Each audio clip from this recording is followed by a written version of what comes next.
बीते 2 दिनों में सुप्रीम कोर्ट और दिल्ली हाई कोर्ट ने जब सेंट्रल गवर्नमेंट से बातचीत की तो भारत के और ख़ासकर दिल्ली के हालात ज़रा खस्ता से महसूस हुए। तो आइए देखते हैं कौन-कौन सी बातें सुप्रीम कोर्ट ने और दिल्ली हाई कोर्ट ने सामने रखी हैं।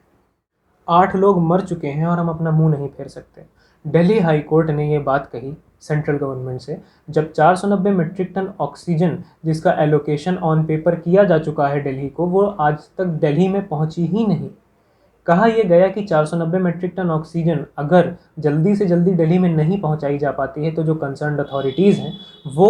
दिल्ली हाई कोर्ट में आकर मिलें, और अगर ऐसा पूरा ना हो पाया तो कंटेम्प्ट एक्शन भी उन सेंट्रल गवर्नमेंट ऑफिसर्स के अगेंस्ट लिया जा सकता है। जब एडिशनल सॉलिसिटर जनरल ने इस बात को पॉइंट आउट किया कि सुप्रीम कोर्ट में ये मैटर ऑलरेडी चल रहा है, तो उस पर दिल्ली हाई कोर्ट ने कहा कि हमें मत बताइए कि यह मैटर कहाँ कहाँ पर चल रहा है, बल्कि जो 8 मौतें हुई हैं उन पर ध्यान देने की ज़रूरत है। बात यह हुई कि जो बत्रा हॉस्पिटल है दिल्ली में, उसके 8 लोगों की मौत हो गई ऑक्सीजन ना मिल पाने की वजह से, और उससे भी बड़ी बात यह थी कि वहाँ पर एक पेशेंट तो वहीं दिल्ली के बत्रा हॉस्पिटल के खुद के डॉक्टर थे, जिनको खुद ही अपने ही हॉस्पिटल में ऑक्सीजन नहीं मिल पाई।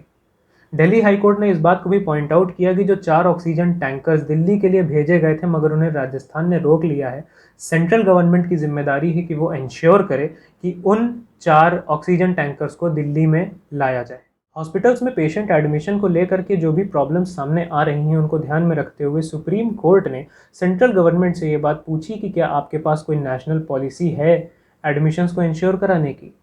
बातें कुछ यूँ सामने आईं कि कोई हॉस्पिटल कह रहा है कि आप कोविन एप्लीकेशन पर रजिस्ट्रेशन करो जिसकी वजह से हम आपका एडमिशन लेंगे। दिल्ली में ये बात कही गई कि एसडीएम से एक ऑर्डर पर साइन करा करके लाइए तब आपका एडमिशन होगा। गुजरात में तो 2 मरीज़ इसी चक्कर में मर गए कि वो एक प्राइवेट व्हीकल से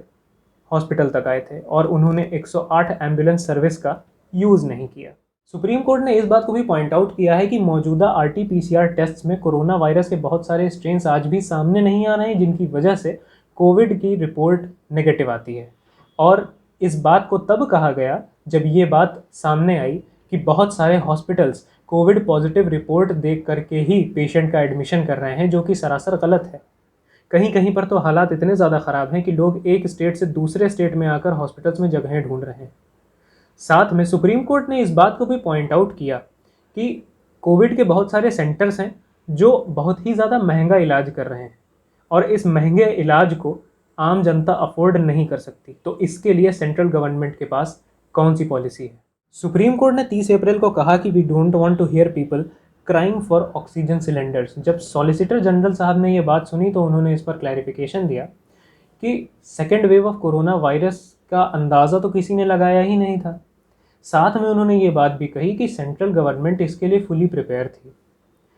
हाल में ही एक ये बात आ रही है कि साइंटिफिक एडवाइज़र्स का एक फोरम जिसका गठन गवर्नमेंट ने खुद किया था, वो अर्ली मार्च से second wave of corona virus के बारे में चेतावनी सरकार को दे रही थी, मगर सरकार ने एक भी नहीं सुनी।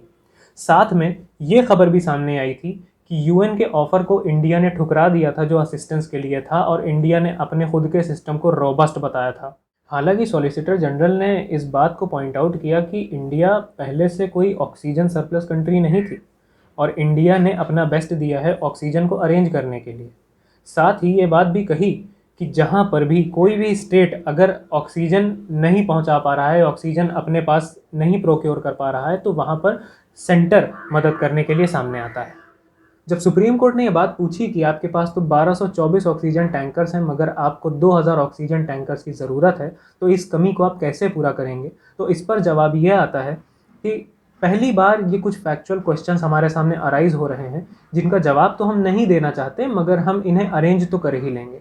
साथ में ये बात जब पूछी गई कि आपके पास क्या ऑक्सीजन की कोई कमी तो नहीं है, तो उस पर जवाब ये आया है कि हमारे पास ऑक्सीजन की कोई भी कमी नहीं है। सुप्रीम कोर्ट ने इस बात को भी पॉइंट आउट किया कि कुछ स्टेट्स में ऑक्सीजन की सप्लाई ज़रूरत से ज़्यादा है, और साथ में सॉलिसिटर जनरल का ये कहना कि हमारे पास पर्याप्त मात्रा में ऑक्सीजन है, उसके बाद भी भारत यूएई से ऑक्सीजन को इंपोर्ट कर रहा है। बातों का सार यही निकला कि आप दिल्ली की सरकार पर हर कुछ नहीं डाल सकते। दिल्ली में जितने भी लोग रहते हैं वो सिर्फ दिल्ली के ही नहीं हैं बल्कि पूरे भारत से आए हुए लोग हैं। आपका कमिटमेंट सरकार से नहीं है, आपका कमिटमेंट जनता से। आप जनता की बात करिए, आप दूसरी सरकारों की बात मत करिए, और आप सेंट्रल गवर्नमेंट हैं तो ये आपकी एक स्पेशल रिस्पॉन्सिबिलिटी भी है कि आप कुछ चीज़ों का खास ख्याल रखें, बजाय इसके कि आप राज्य सरकारों पर दोष डालें। बीते दिनों में हुई वो इन हाउस मीटिंग जिसकी वजह से अरविंद केजरीवाल सुर्खियों में आए थे, जिसमें उन्होंने ये बात कही थी कि सेंट्रल गवर्नमेंट और स्टेट गवर्नमेंट के लिए वैक्सीन के प्राइसेस अलग अलग क्यों हैं, उसी बात को सुप्रीम कोर्ट ने 30 अप्रैल को उठाया। सुप्रीम कोर्ट ने यह बात कही कि आप वैक्सीन प्राइसिंग को और उसके डिस्ट्रीब्यूशन को मैन्युफैक्चरर्स पर नहीं छोड़ सकते। साथ ही ये बात को पॉइंट आउट किया गया है कि जो प्राइवेट कंपनीज हैं वो वैक्सीन की प्राइसेस को अपने हिसाब से सेट कर रही हैं। सेंटर से ये बात पूछी गई कि आप एक नेशनल इम्यूनाइजेशन प्रोग्राम के मॉडल को ध्यान में क्यों नहीं ले रहे हैं, आप ऐसा क्यों नहीं कर रहे हैं कि आप सारी वैक्सीन को मैन्युफैक्चरर से ले लें, मैन्युफैक्चरर्स को आप पहचानें और उनसे नेगोशिएट करें कि उनके प्राइसेस क्या होंगे। सारी वैक्सीन को सेंटर प्रोक्योर करे और उसके बाद स्टेट्स को प्रोवाइड करें। ये पाया गया कि जो वैक्सीन मैन्युफैक्चरर सेंट्रल गवर्नमेंट को 150 रुपये के हिसाब से वैक्सीन दे रहा है, वही स्टेट गवर्नमेंट तक आते आते 300 से 400 रुपये तक हो जाती है, जिसकी वजह से प्राइस डिफरेंस कम से कम बिल्डअप हो सकता है 30,000 करोड़ से लेकर के 40,000 करोड़ तक।